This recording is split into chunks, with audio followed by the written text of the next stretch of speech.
an interview with U.G. Krishnamurti. It's for Insights. It was recorded in Sydney on the 15th of March 1990. End identification. U.G., I read a statement that's attributed to you. It says, nature is not interested in creating a perfect being, but its interest is to create a perfect species. What do you mean by that? We have for centuries been made to believe that the end product of human evolution, if there is one, I don't know for sure, is to create perfect beings. And that is modeled after the great spiritual teachers of mankind and their behavior patterns. And by great spiritual teachers, you mean people like Jesus and Buddha? All of them, all the great yes. teachers, East, West, Occidental, Oriental, and Chinese teachers. And that is the basic problem we are confronted with. Whereas nature, I don't think I have any special insight, to use your word, into the laws of nature and what nature is trying to produce.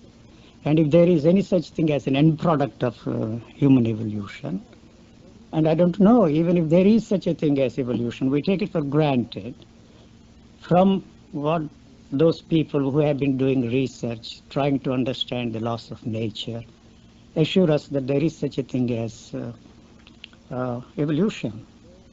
And you know, even today, some universities don't allow the students to study Darwin's species. What was the title? The origin of species. Yeah. And his statements, to some extent, have been proved to be wrong, because he said that acquired characteristics cannot be transmitted to the succeeding generations. So every time they discover something new and they change their theories. So nature does not use anything as a model. It is only interested in perfecting the species. It is trying to create a perfect species, you see, not perfect beings. And we are not ready to accept that what nature has created in the form of human species is something extraordinary. It's unparalleled creation. And culture is interested in fitting the actions of all human beings into a common mold. And that's because they are interested in maintaining the status quo, the value system. That is where the real conflict is. This is something which cannot be fitted into that value system.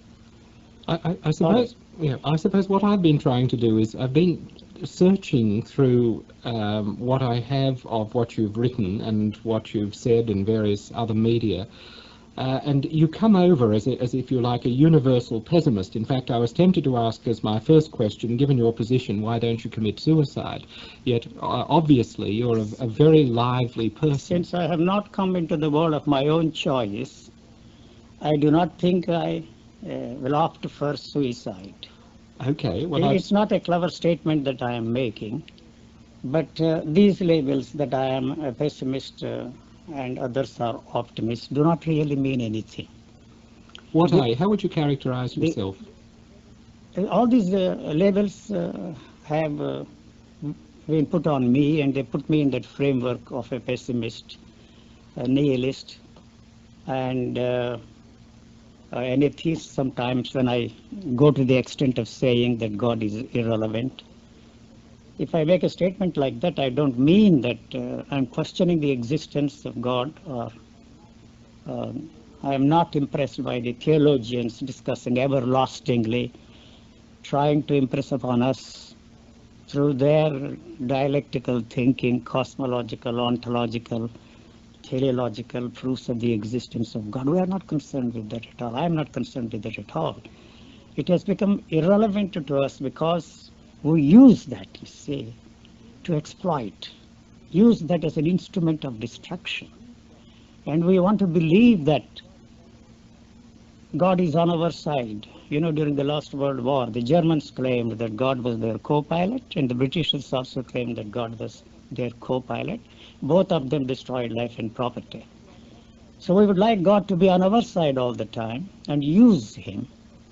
And what has come out of that is only violence. You see, belief in God or belief in anything separates us from others.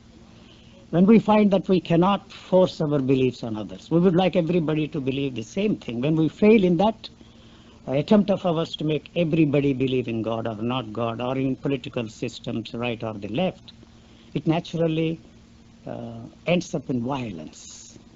So, sorry. Well, I was going to say that's why I began with this whole question of nature, because what I find in what you're saying is a profound sense of nature, in a way, a profound sense of the absolute primitive reality of life itself, which seems to me an extraordinarily positive force and a force for good. The fundamental mistake that humanity made somewhere along the line was, or whatever is the correct word, to experience this separateness from the totality of life. At that time, there occurred in man, includes woman, this self-consciousness which separated from the life around. He was so isolated, and that frightened him. And the demand to be part of the totality of life around him created this tremendous demand for something ultimate goal, the spiritual goals, or God, truth, reality, to help him to become part of the whole again. But the very attempt on the part of us to become one with, or to become integrated with the totality of life, kept us separate all the time. And out of this demand to be one with the totality of things around, isolated functioning is not part of nature. Created the demand for thinking, to find out the ways and means of becoming one. But the thought in its very nature can only create problems, cannot help us to solve the problem and become one with it. We don't seem to realize that it is the thought that is separating us from the totality of things, and the demand that this is the one that can help us to keep that totality always there is not going to succeed. So it has come up with all kinds of ingenious, if I may use that word, ideas of insight, intuition, and name it. There are so many things, you know. We don't have any plethora of words. You know, it is said that Shakespeare, that great playwright and a poet, his vocabulary was figured to be only 4,000 words. If that is true, I don't know. But now we have how many thousands and thousands of words. We come up with all and every kind of phrases to cover up the impossibility of trying to use those words to understand the reality of things. You see, that is where the real problem is. We have not succeeded so far, but that is all that we are left with. We cannot question that, we cannot brush thought aside, and we know in a way that it is not the one that can help us, but it is only creating the problems. We are not ready to throw that out and find out if there is any other way, if there is any answer that you can come up with, or anybody can come up with, to keep this unity, the oneness of life, a fact in our lives. One of the things that strikes me as you speak is how, in many ways, it is related to the kind of underlying philosophy of Hinduism. I mean, Hinduism speaks of the original unity of all things, in a way. No, I'm not for a moment expounding Hinduism. There in India, they think that I am not a Hindu, and they are not ready to accept what I am saying. And what you are saying seems to be true, but the way you are putting things is not acceptable. They brush me aside. But at the same time, they can't totally brush me aside, because they try to fit me always into that framework they have of or the reference point they have, if they cannot do that, the whole tradition in which they have a tremendous investment is at stake. So they have necessarily tried to fit me into that framework. So far, nobody has succeeded. Many philosophers in India have been asked about my statements, and they know, see, that they can very well deal with any philosophy, any thinker, past and present, but they have some difficulty to fit me into any particular frame they know of. So they say that, see, there is no way we can fit this man into any known cage. So what we have to do is to let the bird fly. And I suppose that very free flying, of course, fits in perfectly with the very primitive nature of nature itself. You know what the word religion means. I'm not to tie down in a way. I'm yes. not interested in the root meaning of the words at all, but it means to put you back to the source. Yes. On the other hand, it has created schisms. It is responsible for the tremendous amount of destruction of life and property. It's very unfortunate, but nevertheless the fact does remain that it has failed in its purpose. But it's also... But we live in hope and die in hope that somehow the very same thing that has failed us, that it is still responsible for the impossibility of creating this harmony between the humans and the life around is still there. But in a way, though, religion is also, I mean, admittedly, it's done many destructive things, but it's also done many creative things. I mean, great art, great literature, Shakespeare himself, in a way, are coming out of a basically religious experience. Certainly that's true of the West, which is coming out of a Christian experience. That is true. That is why when a void is created, when all the systems have failed, there is a danger or a demand, depending upon your particular fancy, the religious stuff stepping into it and trying to tell us that we have the answers for the problems. But the revolutions have failed because they also have tried to fit their systems into a value system. I'm not against the value system, but the demand to fit ourselves into the value system is the cause of man's suffering. Where then do we go? I don't want to ask a question of what's the purpose of life, because I mean, obviously, as you're speaking, that's really not a relevant question. No, it is a relevant question, but it's born out of the assumption that we know about life. See, nobody knows anything about life. We have only a conceptual ideations and meditations of life. And even the scientists who are trying to understand life, its origin, come up with theories, definitions of life. We really do not know anything about life. And all thought, you may not agree with me and your listeners may not accept my statement, that all our thinking is dead. It is born out of dead ideas.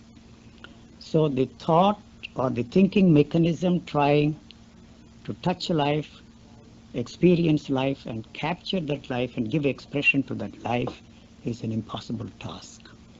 So what we are concerned about is living. The living is our relationship with our fellow beings, with the life around. And when we have everything that we can reasonably ask for, all the material comforts that you have in the West, the question naturally arises, is that all? Is that all? If the moment you pose that question to yourself, you have created a problem. If that is all, then what is the next step to take? But we are not ready. So we do not see any meaning in our life. And so we pose this question to ourselves and throw these questions at others who you think they have answers. What is the meaning of life? What is the purpose of life? It may have its own meaning, it may have its own purpose. By understanding the meaning of life and the purpose of life, we are not going to improve, change, modify, or alter our behavior patterns in any way. But there is a hope that by understanding the meaning of life, there may not be any meaning of life. If it has a meaning of life, it is already in operation there. Our wanting to understand the meaning of life seems to be a futile attempt on our parts. We go on asking the questions. Once a very old gentleman, 95-year-old gentleman, who is considered to be a great spiritual man, who taught all the time, you see, the great scriptures to his followers. He heard that I was there in the town. He came to me and asked me 2 questions. He said, what's the meaning of life? I have written hundreds of books telling people all about the meaning of life and purpose of life, quoting all the scriptures, interpreting them. I haven't understood the meaning of life. You are the one who can give the answer to me. Then I told him, look here, you are 95 years old. You haven't understood the meaning of life. When are you going to understand the meaning of life? There may not be any meaning of life. And the next question he asked me is, I have lived 95 years. I'm going to die one of these days. I want to know what will happen after death. I said, you may not live long. To know anything about death, you have to die. So are you ready to die? As long as you are asking the question, what is death? What is there after death? You are already dead. These are all dead questions. A living man would never ask those questions. Let's ask then another question, which is not, if you like, an intellectual question, and it is, I suppose, the question I was trying to frame a little earlier, and that is the question, what should we do? We have been centuries told what to do. And why we are asking the same question, what to do? What to do is in relationship with what? So what I am emphasizing is that the demand to bring about a change in ourselves is the cause of our suffering. I may say that there is nothing there to be changed. And the revolutionary teachers come and tell us there must be something to bring about, there is something there in which you have to bring about a radical revolution. And we assume that there is such a thing as a soul, that there is such a thing as a spirit, that there is such a thing as I. What I assert all the time is that I haven't found anything like I there, any center there, any self there, any soul there. This question haunted me all through my life.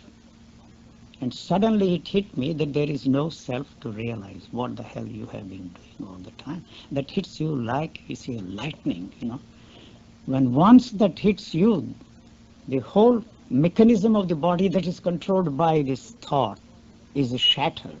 And what is left with is the tremendous living organism with an intelligence of its own.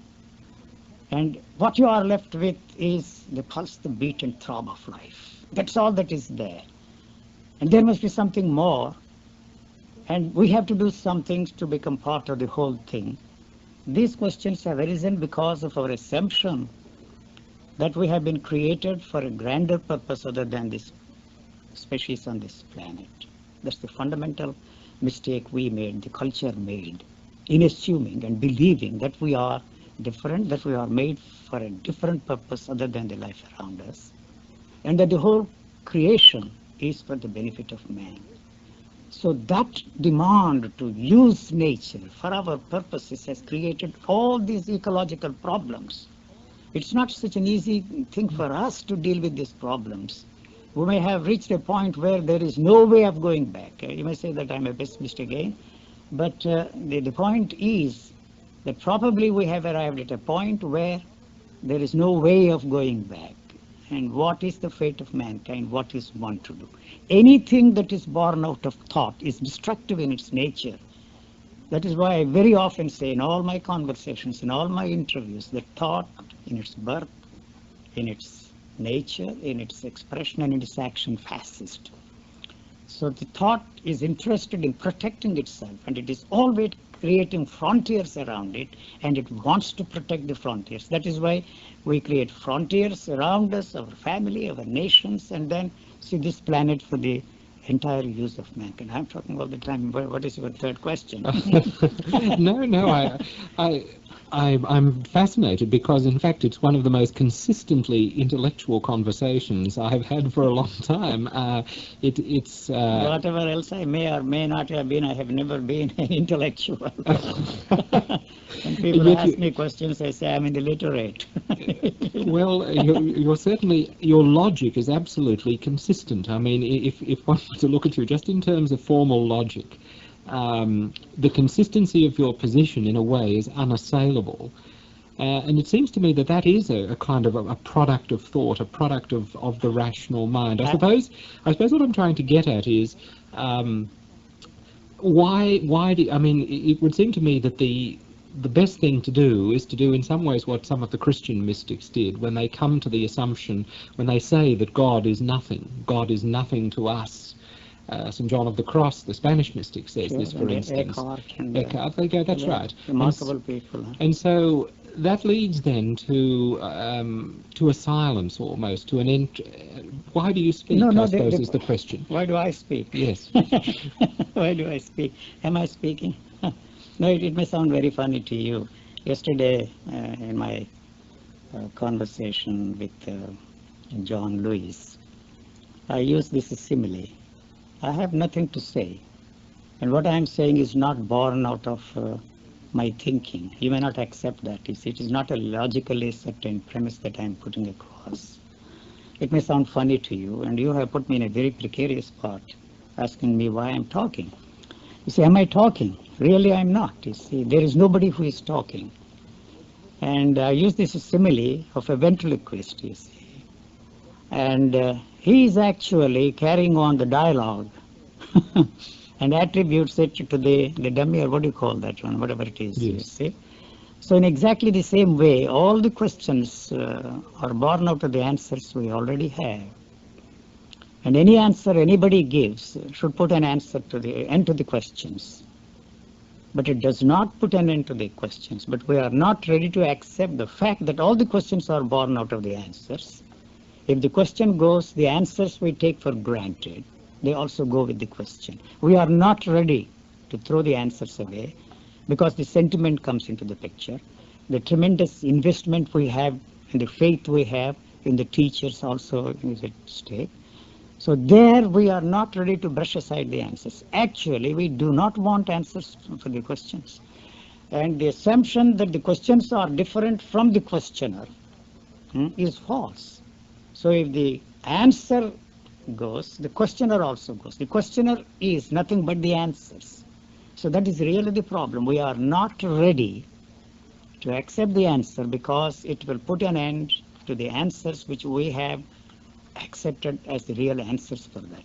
And so we keep asking questions. Asking the questions. Yes.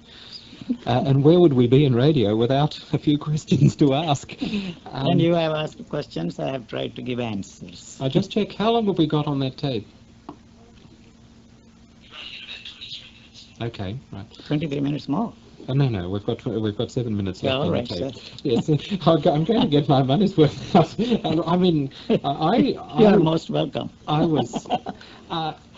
Do you see, Yuji? Do you see us as two separate people here? Are we separate people, or are we just part of that universal life force? There is no way I can separate myself, except when I use the knowledge which is common to us both. So there is no way I can create this individual here and experience that there is such a thing as a human body here, that there is something that is talking here. There is nobody who is talking. It's just a computer, you know. And you are interested in operating the computer. Whatever is coming out of me is the printout. That you think is the answers. But what I'm trying to say is, I have no image of myself. I have no way I can create the image. The only instruments I have are the sensory perceptions. Sensory perceptions function independently. There is no such thing as a coordinator who is coordinating all the sensory perceptions and create an image there. Since I have no way I can create an image here within me, I have no way of creating an image there and put you there. So it does not mean that, you see, I am this microphone, I am Mr. Paul Collins, and no way. You see, it's not that way. I am the table, I am the microphone, I am this glass of water, I am this visitor's card. Not at all. There is no way I can separate myself except through the help of the knowledge which is our common property and answer your questions. So that's the only way I can experience things. Actually, what we see here is the opposite of what we would like to be, what we want to be, what we ought to be or should be. Otherwise, there is no way you can create an image of yourself. Since you see you want to be something other than what you are, that is what the culture has put in there. You create something which is the opposite of it. This is all the time struggling to be something other than what it is. So what is here is the opposite of what you would like to be. And so this creates the time. So the thought can never conceive the possibility of achieving anything except in time. So it does not want to let go this image which is created by what you would like to be, what you ought to be, what you should be. That's really the problem. So what is going on here are the two persons exchanging ideas here. I really don't know. I have no way of experiencing at all. If you ask me the question, who is it that is talking? It takes a little time because the computer takes a little time to come up with the information that is there. Mm-hmm. But we assume that our memory is very fast, but actually memory is slower than the activity of the sensory perceptions. There is an illusion that the memory is all the time there trying to capture everything within the framework of the memory, but the illusion is created by the mind to maintain the continuity of our identity. That's all that is there. So we can't afford to let go the identity. Whether you are asleep, awake, or dreaming, this identity is all the time there, and we do not want to let go that identity. I'm saying that it is useless or any such thing. His interest is to maintain the continuity of that. When the identity is not there, you have no way of identifying yourself with anything except through the help of knowledge. So I do accept, like anybody else in this world, the reality of the world as it is imposed on me. Otherwise, I would end up in the loony bin, singing loony tunes and merry melodies. But at the same time, I know that the thought is functional in its nature. It cannot help me to achieve something which I am not. Thank you. Thank you. Most